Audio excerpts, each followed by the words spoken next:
pernah menerobos perbatasan Indonesia tanpa izin untuk menghalau para pencari suaka pada awal tahun 2014 ini. Hal yang sama pernah dilakukan Australia tanpa terdeteksi saat masa perjuangan kemerdekaan Timor Timur pada 1999 lalu. Afirmasi Presiden terpilih Jokowi, "Kami akan memberikan peringatan bahwa ini tidak bisa diterima," tegas Jokowi dalam wawancara eksklusif dengan kelompok Fairfax Media menjawab pertanyaan terkait Australia yang pernah menerobos perbatasan dengan RI.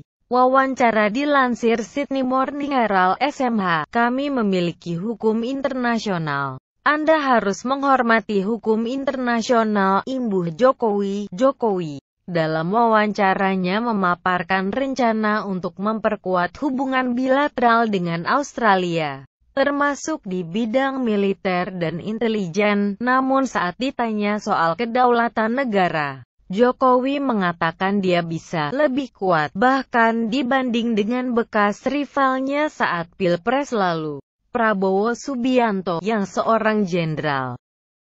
Hubungan Indonesia-Australia yang sempat rusak karena penyadapan pada telepon ibu negara dan soal pelanggaran batas wilayah kedaulatan, Jokowi mengatakan akan membangunnya kembali. Untuk pertama kalinya Jokowi mengatakan ia akan mendorong jalan baru kerjasama keamanan yang menguntungkan kedua negara, termasuk memerangi terorisme, tidak hanya ke Australia, tetapi juga Indonesia, tuturnya. Jokowi juga mengajak Australia untuk menengahi masalah multilateral yang terjadi di Laut Cina Selatan.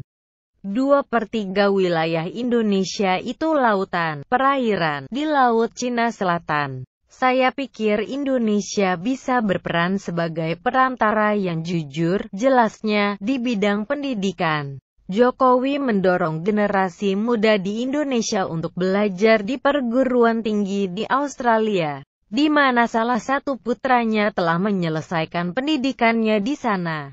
Dan dia berharap Australia juga bisa mengirimkan generasi mudanya untuk belajar di Indonesia. Dalam Colombo Plan di bawah Menlu Julie Bishop, hubungan Business to Business dan People to People adalah penting. Kami akan mengirimkan pelajar kami dari sini ke Australia, tuturnya. Jokowi juga mendorong warga Australia mengeksplorasi daerah wisata selain Bali, di negara paling besar dengan keragaman terbanyak di muka bumi ini.